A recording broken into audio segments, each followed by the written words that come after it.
well. So good afternoon. Just a few things here at the top, and then I'd be happy to dive in and take your questions. So as you know, the Secretary recently traveled to Ukraine earlier this week, where he met with Ukrainian leaders to reinforce the staunch support of the United States for Ukraine's fight for freedom. While there, he met with President Zelensky and Minister of Defense Umerov and other leaders to receive an update on the situation on the battlefield in Ukraine. Additionally, during his trip, the Secretary announced the 51st tranche of equipment to be provided from DoD inventories for Ukraine since August 2021. Valued at $100 million, this package includes additional air defense capabilities, artillery ammunition, anti-tank weapons, and other equipment to help Ukraine defend its sovereign territory and fight for its freedom from Russia's ongoing war of aggression. And on the heels of the Secretary's visit to Ukraine, tomorrow the Secretary will virtually host the 17th meeting of the Ukraine Defense Contact Group, further reinforcing our commitment to Ukraine along with our more than 50 allies. The U.S. will continue to work with the coalition of allies and partners to provide Ukraine the capabilities it needs to defend itself, which is why it's also critical that Congress take action to support Ukraine by passing the supplemental funding request. Switching gears to developments in the Middle East, I can confirm an attack last night by Iran-backed militias using a close-range ballistic missile against U.S. and coalition forces at Al-Assad Air Base in Iraq, which resulted in several non-serious injuries and some minor damage to infrastructure.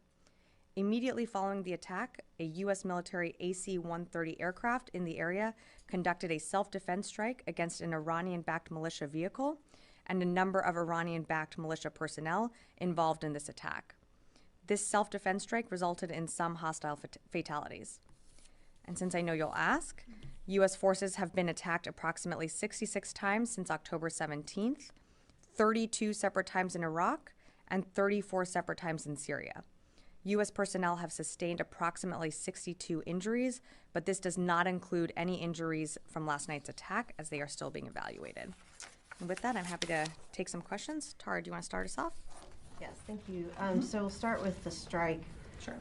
So this retaliatory strike seems to be the first since these hostilities began where there were people as targets instead of infrastructure or a weapons storage facility.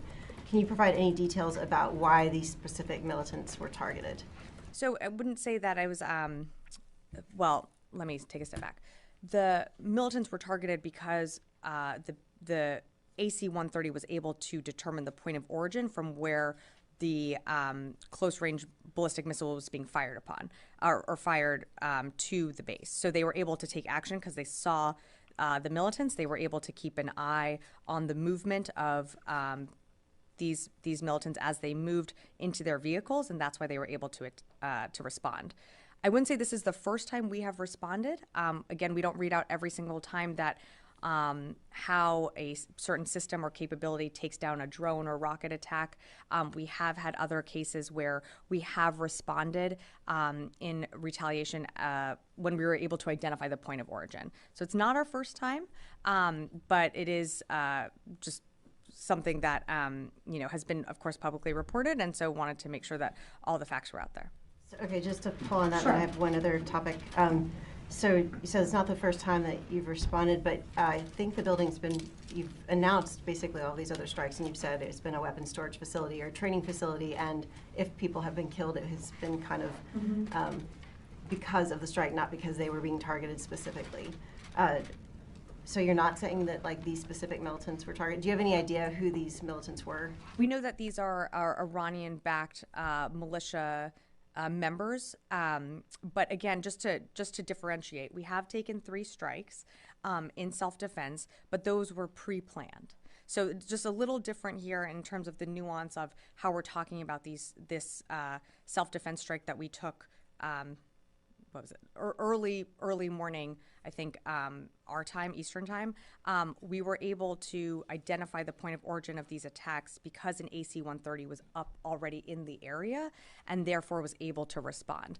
We do, of course, read out any retaliatory action or self-defense strikes that we take, but just want to sort of put these into separate buckets as we talk about them. So this is the 4th time there's been a retaliatory strike.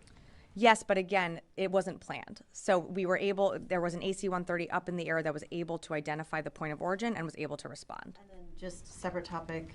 As these negotiations for hostage release continue, part of what has been negotiated is that there might be a pullback of any surveillance. Does this include U.S. surveillance systems with the U.S. pullback its drones? Yeah, I think you saw the president speak to this earlier today, that while we are certainly heartened by the way the conversations are going, there's still not a deal reached until there is one. I'm just not going to get ahead of anything that we will or won't do when it comes to ISR or anything that we are doing when it comes to hostage recovery. You know, we're assisting with that from the embassy, of course, but I just don't have more details and definitely don't want to get ahead of any deal that might happen. But whether or not it's part of it, is that one of the options? I'm just not going to get into further details on that. Yeah, Rio. Thank you, Sabrina. On North Korea, does the Pentagon confirm North Korea has successfully placed a spy satellite into orbit? We are aware of the DPRK's launch of a space launch vehicle and are consulting with ROC and Japan, as well as other regional allies and partners. So I can confirm that we are aware of that, but we're still assessing the success of the launch. So how much do you assess the new spy satellite would potentially enhance North Korea's military capability? Does that require more U.S. military assets in the region? Well, I'm not going to speculate because we don't also know if it was successful. So again, this is something that we continue to work with our partners in the region, with ROC and Japan, to continue to assess. We know this is another example of destabilizing action in the region, and we, again, just reiterate our very firm commitment to the Republic of Korea and Japan, but how it's going to affect the DPRK's military capabilities, I just wouldn't be able to speculate on that. Yeah, Idris. You have carried out retaliatory strikes in Iraq since October 7th. Since October 7th, or you mean since October 17th? Yes, October 17th. We have, well, as you know, well, again, trying to parse out the two buckets. Syria, obviously, but you've also done Iraq prior to yesterday night. I don't have the exact details of all the responses that we have done, whether if it was in Syria or Iraq. For the 3 strikes that we have announced, those were all in Syria. For the one, again, that took place early this morning, we had an aircraft that was able to identify where the close-range ballistic missile was being shot from, and therefore we were able to take action. Is that the first in Iraq, though? I would have to take that question. I don't have the answer to that. Just a separate question. The French have now sent 2 warships to provide medical assistance to those in Gaza. Given the amount of warships you have, is the Secretary considering using some of those to provide medical assistance? I don't have anything to preview today. Most of the medical assistance that I know that we are really focused on is making sure that humanitarian aid is getting into the region. We are continuing to see a steady flow of trucks being able to get life-saving support, medical supplies, food, and other assistance into Gaza. But I just don't have anything to announce from here today on anything that any of our ships would be doing. Tony. On the spy, the satellite, you're not confirming it was a spy satellite. You're just confirming there was a launch, correct? Correct. So it could be a weather satellite, a communication satellite, or something, not a spy satellite. All we know is that was a space launch vehicle, but I don't have more details than that. Good, clear. I'm switching to Israel again. Sure. How much equipment has the U.S. tapped from its war reserve located in Israel for IDF use? Can you give a sense of? Sure. Well, as you know, the types of equipment that we continue to provide Israel range from 1.5 millimeter rounds, precision guided munitions, and air defense systems. Not going to get into more specifics on that. I know I've seen some of the reporting out there, but I'm just not going to get into more specifics right now. In terms of what we are supplying, or how we are, I think that's what you're asking, how we are supplying Israel. We have been able to supply Israel from our stockpiles within Israel, and we have other stockpiles, of course, available to us that we are flowing aid and continue to flow aid to Israel. I have a civilian casualty question, too. The Pentagon within the policy shop has the Civilian Harm and Mitigation Response Group that Congress mandated you guys set up a couple years ago. Assistant Secretary Carlin last week said that some of the people in her group are monitoring the events in Gaza. Can you give a little bit more clarity in terms of what they're monitoring? And are they gathering reports from human rights groups or What exactly are they monitoring? I don't have more specifics on what they are monitoring. What they continue to, or the information that they continue to receive, is information that's both going to be publicly available, and then of course anything that comes in through other channels. But I don't have more specific details on that. It's something that, as you mentioned, this civilian harm mitigation and response entity continues to look at, and their review does inform senior leaders here in the building. It's fair to say, accurate to say that the Pentagon is actively monitoring reports of civilian casualties in Gaza? I would say it's accurate for CHIMR, the Civilian Harm Mitigation and Response Office, to be doing that. Yeah, of course. Liz, yeah. Thanks. On the unannounced retaliatory strikes, have any of those killed any militants? I think I read this out in the topper, but I did say that we believe there are some fatalities. You mean the strikes that we have taken proactively, like that we had announced from the second, or the... Like the unannounced Sure. one. For the unannounced one, I don't have anything more for you on other casualties. Okay. And then to follow up a separate topic, last week Senator Lindsey Graham suggested that the U.S. should target Iran directly instead of these Iranian-affiliated groups in Iraq and Syria. Why is the Pentagon not doing that? Any reaction? Well, we feel that, one, we are extremely mindful of this conflict broadening out into a regional conflict. That's what we do not want to see. We do not want to be pulled into a regional conflict, both from attacks on our troops and also from what is happening in Israel. We feel very confident that the targets that we have selected, one, we know that Iran supports, backs, arms, equips, financially supports these groups and these IRGC locations and their affiliates. So we are hitting them where it hurts. We are hitting weapons storage facilities and completely destroying them, so they're no longer of use. But we do want to see this conflict contained. Of course, we will always choose to respond at a time and place of our choosing. But again, we feel very confident in the responses that we have, or the targets we have selected in Syria. Joseph, yeah. Yeah, thanks. Kirby earlier said that Russia's Wagner group may provide air defense capabilities to Hezbollah or Iran. Does the Pentagon share that assessment? Can you elaborate or give any more updates or clarity on that? I don't have anything to dispute that. We certainly share that assessment. We haven't seen that happen, but we know that, look, since the beginning of the war in Ukraine, it's clearly what is happening in Ukraine is not falling in Russia's favor. And so we've seen Russia continue to seek out support from other countries such as the DPRK and Iran. We know Iran is supplying them with drones that you're seeing hit in Ukrainian cities, civilian infrastructure. And so we are closely aware of the deepening relationship with Russia and Iran, and that's something that of course concerns us.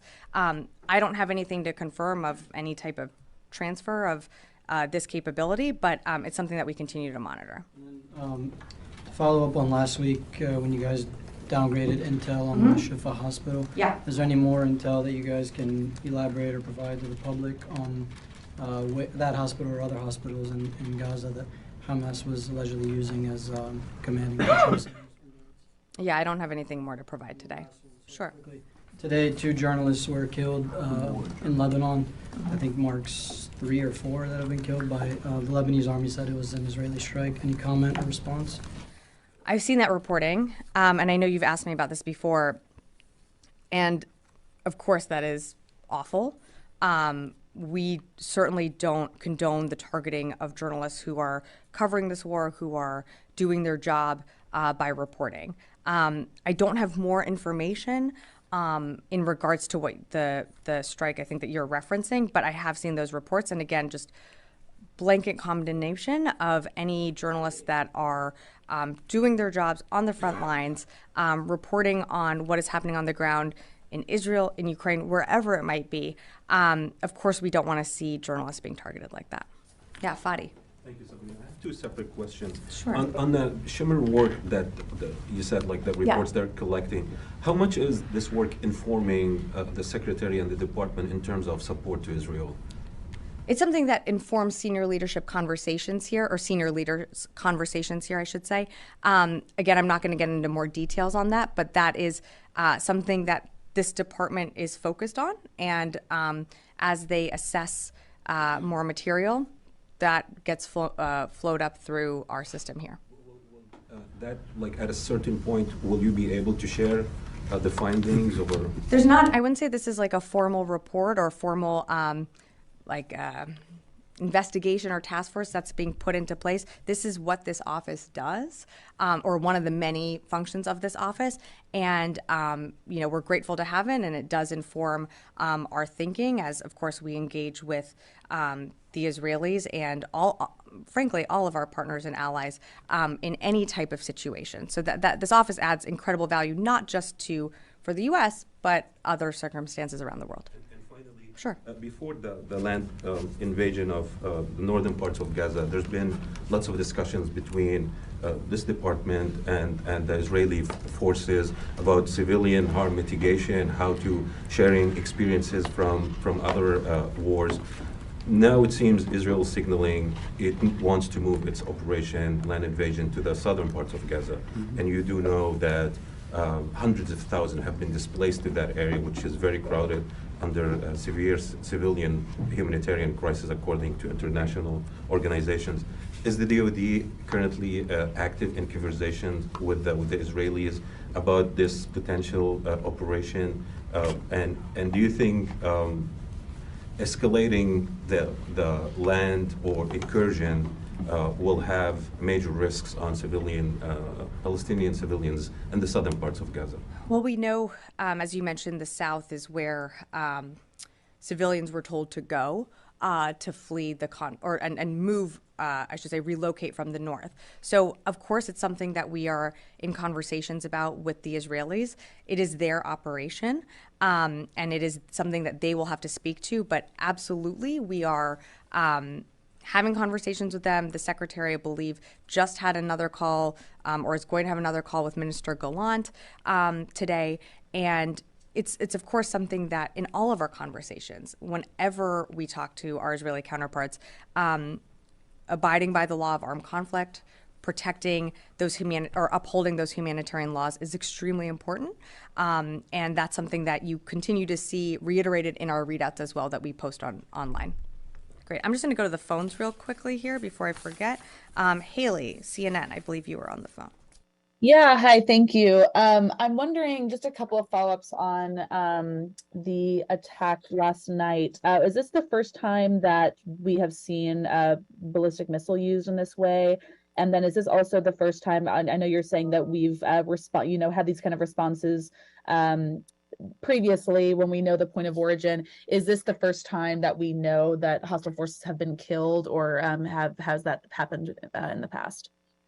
Thanks, Haley. So in terms of your first question, was this the first time that a close-range ballistic missile was used? Yes, this is the first time since October 17th, when these attacks started on U.S. forces. This is the first time that this type of munition was used against U.S. forces.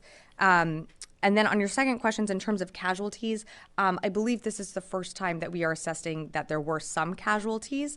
But I just don't have more information on any other additional retaliatory strikes we've taken in the past.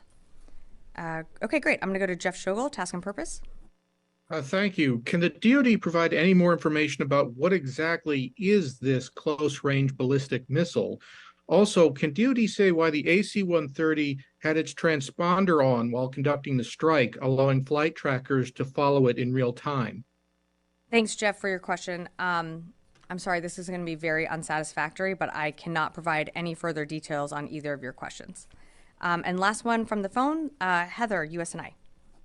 Hi, thanks so much. 2 questions. So first, we heard that the Secretary extended the Ford's deployment. I wanted to see if you had any extra details on that.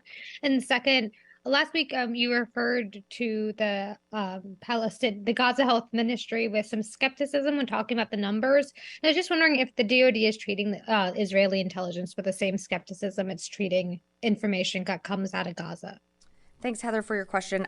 In terms of the forward deployment, she remains on station. I have no announcements to make on her movement. When the secretary feels that the forward is ready to rotate out, we will certainly let you know. But at this moment, she remains on station in the Eastern Med. In terms of your second question, I think it is important to remember that the health ministry in Gaza is in fact run by Hamas. So we cannot independently verify the casualty numbers from a U.S. source at this time. Again, with anything when it comes to intelligence, of course, the United States always seeks to verify information on our own and through our own sources and methods, but we do see the public reporting out there. Again, it's just to caution as people report on these numbers that this is the Hamas-run health ministry, and so we cannot independently verify these numbers. Great, yeah, Janie. Thank you, Sabrina. On North Korea's satellite, did the Pentagon aware of Russia had to transport satellite technology to North Korea? I'm not aware of any reports of Russia transferring. I'm not aware of any of those reports. Because if they transport to North Korea, it will be a successful launch, right? Again, I'm not aware of anything to do with this launch and Russia. All I can tell you is we are aware of the space launch vehicle that North Korea launched, I believe it was today on the 21st. But I don't have more information on, and frankly don't have any details or would be able to give you any details on how Russia would be involved in that. Okay. And the South Korean defense minister said that if North Korea would launch the satellite again, it would suspend the 919 North Korea and South Korea's military agreement. And this was discussed at recent U.S. and South Korea defense ministers meeting. Is the U.S. decisions the same as the South Korea? I think what you're referring to is the CMA. And again, that's an agreement between the two nations, and I just don't have anything further to share with you this afternoon. Yeah, in the back. Thank you very much, Sabrina. A follow-up from last week, another colleague had asked a question 2 weeks prior to that. You said the military aid continues to flow to Israel. Yeah. How much in US dollars? Are you still working on that? We are still working on that, and I do owe you an answer, and I have not forgotten, so I will come back to you on that. Okay, another question, please.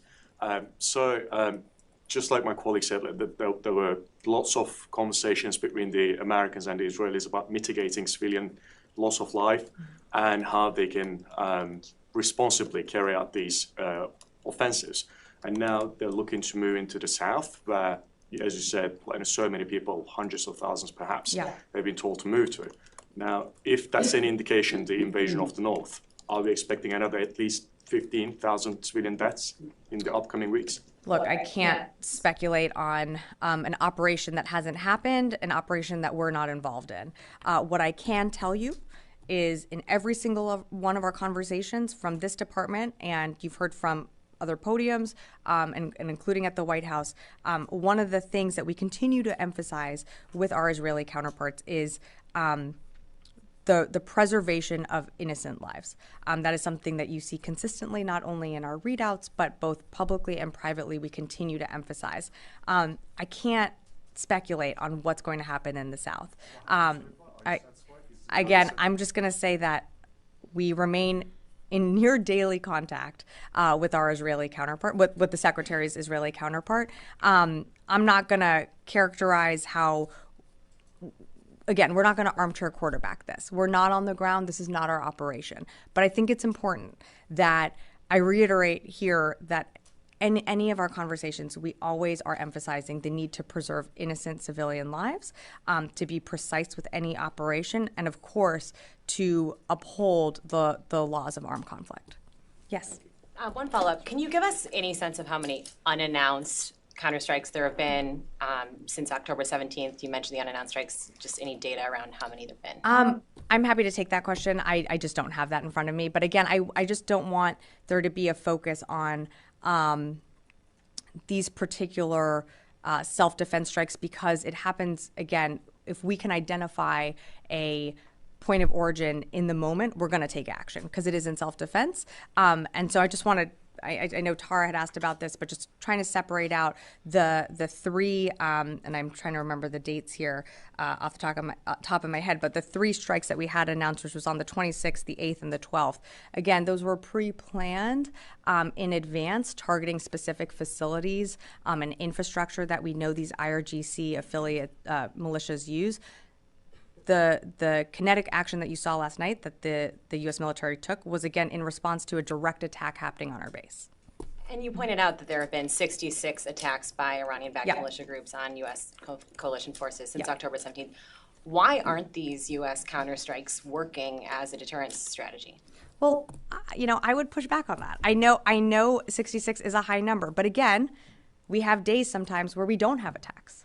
So is it like, would you say that the strategy is not working if one day goes by where there's not an attack on U.S. forces?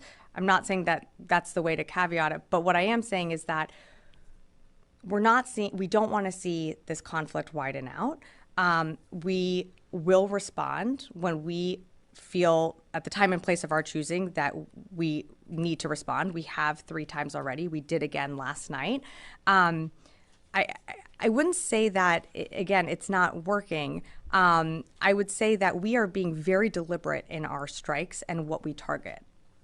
These groups, while have inflicted some minor damage to infrastructure, right now we are seeing non-serious injuries, minor damage to infrastructure in comparison to weapons facilities being destroyed, a command and control center node being leveled, and so again, and another, and a training facility also destroyed. So again, if you look at this, the scope and the ability for us to respond, we've been very precise and have inflicted a lot of damage. Mike, yeah. Change the subject. The Army recently sent out a letter to about 2,000 soldiers who were discharged for their refusal to take the COVID vaccine that gives them the opportunity to come back into the military. Do you know if this is going to be done to the, DOD wide, or the other service is going to do this as well? I'm sorry, I haven't seen the letter, so I would refer you to the Army for any more specifics on that. I just don't have more information on that. If it's going to be beyond the Army. I'm hesitant to comment just because I haven't seen the letter and the contents of it, so I'd refer you for more specifics to the Army. Yeah, Erin. Yeah, going back to North Korea. Okay. So they have sent satellites that have gone into orbit in the past. Did this one enter the orbit? I don't have more on that. I think that's something that we're still assessing. Yeah. Tom. Hi, thanks, Sabrina. 2 questions. One, both to clarify for me. The kinetic action last night, the gunship was already in the air. Correct. Okay, thank you.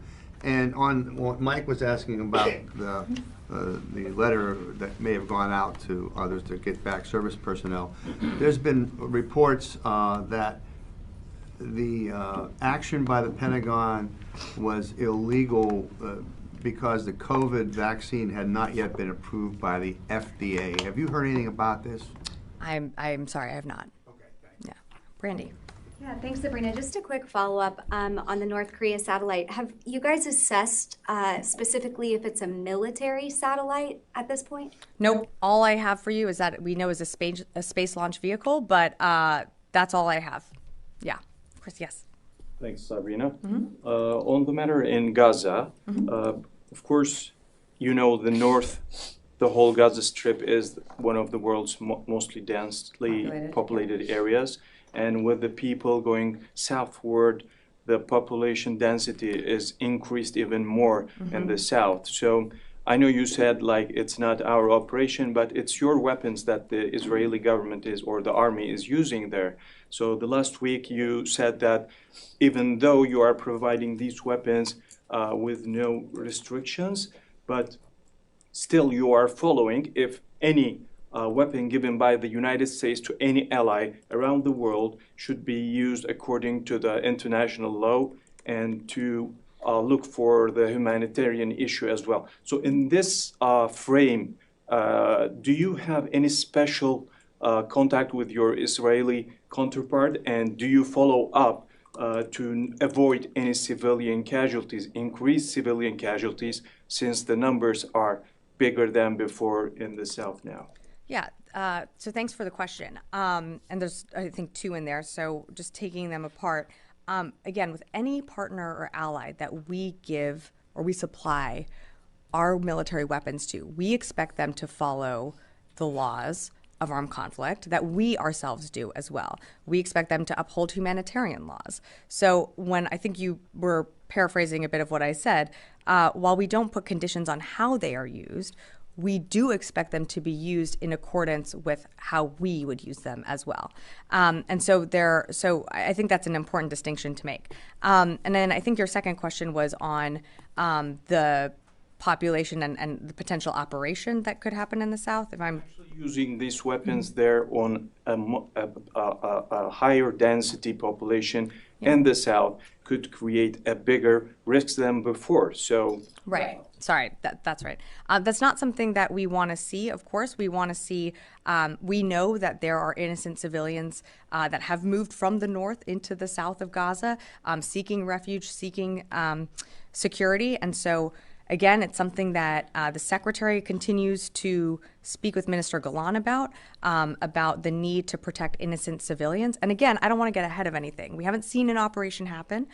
We haven't seen exactly what this could look like. So I think it's prudent to just I don't want to speculate on anything that could happen in the South, but I think it is important to remember that in all of our conversations with the Israelis, we are absolutely reiterating the need to uphold humanitarian laws and the law of armed conflict. But the risk is there. So yeah. Do you contact them before something happens, or you're going to watch? We do not control, and we are not embedded in their operations. But I think it is important, and I know I've said this before, but I think it's important to remember that Hamas uses civilians as shields to conduct their own operations and to hide their command and control centers, to hide ammunitions and weapons depots in highly populated civilian areas. So again, while we are going to continue to still have conversations with our Israeli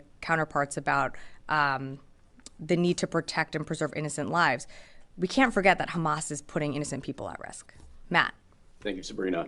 On that AC-130, you said it was already in the air at the time. Was that just by chance in the region, or was it loitering in the area in anticipation of a potential attack from one of these groups? Yeah, thanks, Matt. So I'm not going to get into more specifics on why or when it was up in the air. All I can tell you is that it was already in the area. One other thing is, as a point of clarification, Sure. You said that it had eyes on those militants. Yeah. Did you say that it was viewing them before the attack, or saw the attack actually occur? And if so, was it in a position to perhaps prevented the launch of that missile? I don't believe it was in a position to prevent. I believe it was in the air and saw it happen in real time.